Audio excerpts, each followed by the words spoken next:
दुष्यंत दवे, प्रशांत भूषण आज आए नहीं कोर्ट के अंदर अपने पक्ष को रखने के लिए, किसानों के पक्ष को रखने के लिए। सुप्रीम कोर्ट ने बोला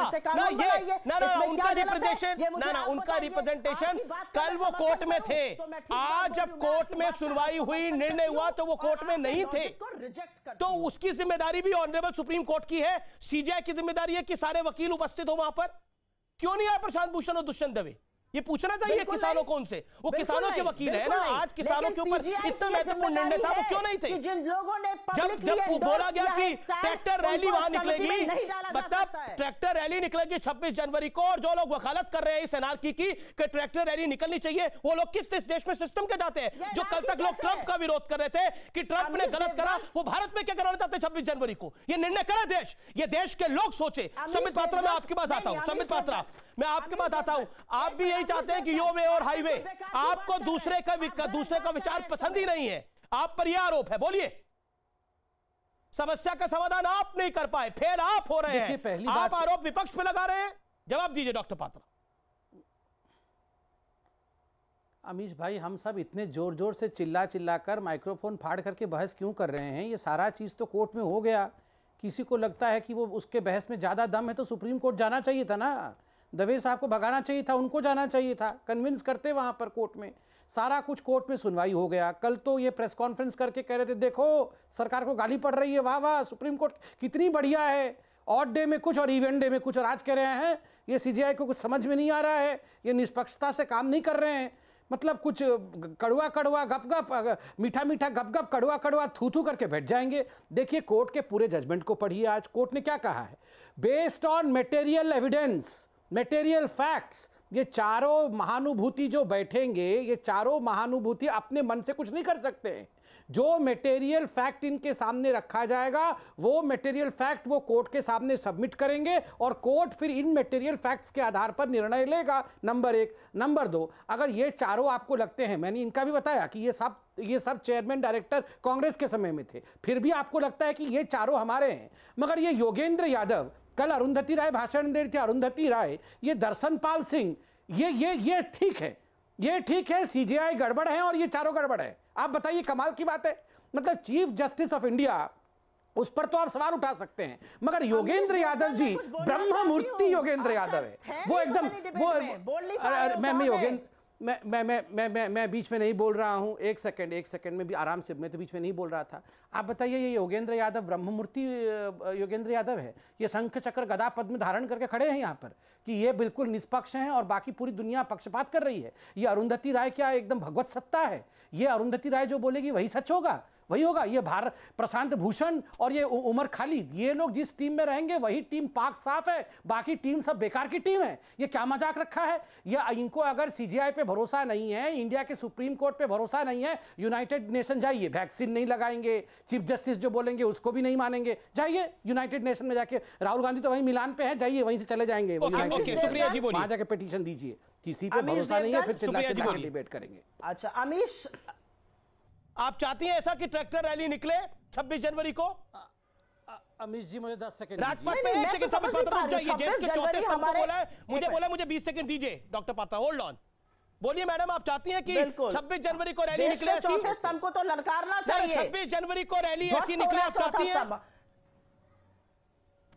26 जनवरी को हमारा गणतंत्र दिवस है, संविधान सुप्रीम है, संविधान की जो धज्जियां उड़ाने पर तुले हुए हैं उन लोगों को उस दिन विवेचना और आत्ममंथन करना चाहिए। और अगर वो आत्ममंथन किसान कराते हैं तो मुझे Congress spokes person officially saying this कि हम चाहते हैं कैपिटल हिल रिपोर्ट यहां पर रिपीट हो। आपको लगता है कि समाधान की तरफ आगे बढ़ना चाहिए? जैसे देश के एक रिस्पेक्टेड लीडर है शरद राव पवार साहब ने भी यही बात को बोला।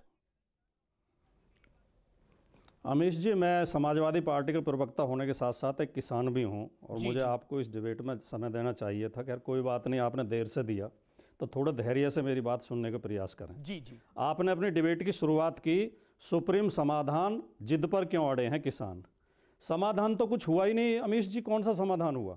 दो पक्ष हैं, एक पक्ष चाहता है ये कानून लागू हो, चाहे थोड़े बहुत अमेंडमेंट के साथ लागू हो। दूसरा पक्ष चाहता है ये कानून हमें चाहिए ही नहीं। किसान कह रहे हैं, पूरे देश के किसान कह रहे हैं, जिन्हें पहले आतंकवादी बताया जा रहा था, खालिस्तानी बताया जा रहा था, जिन्हें मुट्ठी भर बताया जा रहा था, आज सरकार भी और सुप्रीम कोर्ट भी ये मान रहा है और मीडिया भी मान रहा है कि नहीं, ना तो वो मुट्ठी भर हैं, ना वो आतंकवादी हैं, ना वो विदेशी हैं, ना वो किसी के बहकाए हुए हैं। वे जेन्युइन किसान हैं, अपनी समस्याओं को लेकर बैठे हैं, भूखे प्यासे सर्दी में सड़कों पर बैठे हैं। 66 किसानों की मौत हो चुकी है, 46 दिन से बैठे हैं। अमीश जी, समाधान तो कुछ हुआ ही नहीं। समाधान तो ये है कि ये कानून वापस ले लीजिए। जब किसान नहीं चाह रहे तो वापस, अब सुप्रीम कोर्ट के देख रेख में जो कमेटी बनी है, देखिए आप थोड़ा सा तो समय दें मुझे, कम से कम जितनी इतने धैर्य से मैं बैठा हूं, मैंने सबकी बातें सुनी है, थोड़ा सा तो समय दें। बिल्कुल सर, बिल्कुल। देखिए, हमें सुप्रीम कोर्ट का भी सम्मान है, सुप्रीम कोर्ट भी महान है, बड़ा है, उसके ऊपर भी भरोसा, हमें अपने प्रधानमंत्री पे भी भरोसा है। प्रधानमंत्री को भी हम ये नहीं कह रहे खारिज कर रहे हैं, वो कुछ नहीं है, हमें संबित पात्रा पे भी भरोसा है, हमें आपके ऊपर भी भरोसा है।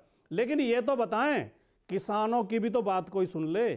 ये किसान बिल्कुल आप रिजेक्ट कर देंगे, आप 10 बहाने बनाएं।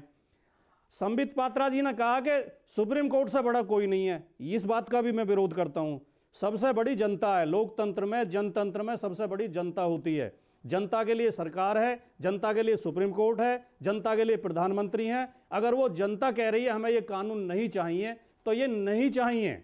और जो 4 लोगों की समिति बनाई गई है, सुप्रीम कोर्ट से गलती तो हुई है, गलती तो हुई है सुप्रीम कोर्ट से, क्योंकि सुप्रीम कोर्ट ने 4 ऐसे लोग शामिल कर दिए जो पहले से इन बिलों के समर्थन में हैं, जो सरकार के साथ खड़े हैं, जो कृषि मंत्री को ज्ञापन दे रहे हैं कि बिल लागू होने चाहिए। तो ये नंबर 1 बात। नंबर 2 बात, एक प्रश्न ये भी उठा, आपने कुछ कहना चाहते हैं, लेकिन इन लोगों को कोई फैसला नहीं लेना है। आपकी जानकारी के लिए संबित पात्रा ही कह रहे हैं जब से, देखिए अमीश जी 10 सेकंड मुझे और दीजिए। बोलिए, 20 सेकंड। जब से डिबेट शुरू हुई है संबित पात्रा ही कह रहे हैं, और कहन को हो रहा है, और ये इतनी अनर्गल बातें करते हैं। इन्होंने इस डिबेट में भी फालतू की बातें की है, विषय से संबंधित कुछ नहीं किया, और आप इन्हें अनर्गल बातें करने देते हैं, आप इन्हें खुली छूट देते हैं, बेहुदी बातें रखते हैं। कभी ये चाहते हैं कि ये कांग्रेस और बीजेपी की डिबेट बन जाए। ये किसानों के खिलाफ, किसान इसके खिलाफ हैं, कांग्रेस और समाजवादी पार्टी का सवाल नहीं है। कभी वामपंथी, आपने गलत बोला कि इन्होंने सुप्रीम कोर्ट को नीच कहा है। संबित जी, आपने कहा कि सुप्रीम कोर्ट को इन्होंने नीच कहा, आप गलत बयानी करते हैं, और अमीश जी आपका समर्थन करते हैं। और अमीश जी, आखिरी वाक्य मेरा आखिरी वाक्य सुन लें। सुनिए संबित जी, बहुत देर आपको भी सुन लिया। आप डिबेट चलाते हैं क्या? आप कंट्रोल करेंगे इसे? आप डिक्टेट करेंगे कैसा अमीश देवगन को? बताइए ना, घमंड क्यों है? बताइए आप देश के मीडिया को डिक्टेट करेंगे? टुकड़े, अरे आप टुकड़े गैंग को डिक्टेट करते हैं। आप लोगों को ऐसा ही होना चाहिए। चिंदी चोरों शर्म करो, नहीं लेंगे, अरे चिंदी चोरों शर्म करो, देशद्रोहियों टोटी चोरों शर्म करो, टोटी चोरों को आप डिबेट में क्यों बुलाते हो? ये टोटी चोरों को, ये टोटी चोरों को डिबेट में क्यों बुलाया है अमीश देवगन जी? ये टोटी चोरों को डिबेट में क्यों, ये टोटी चोरों को डिबेट में क्यों बुलाते हो? तुम टोटी चोरों को, टोटी चोर करके भागे, ये टोटी चोरी करके भागने वाले, ये अपने आप को किसान बताते हैं। शर्म नहीं आते? तुमसे पूछ के बुलाएंगे। नहीं, ये टोटी चोरों को हटाओ अमीश भाई, मुझे सीरियस बात करना है। ये टोटी चोरों को हटाओ जरा अमीश भाई। आप उसी लायक कि आपसे अभी तक बात भी नहीं किया था।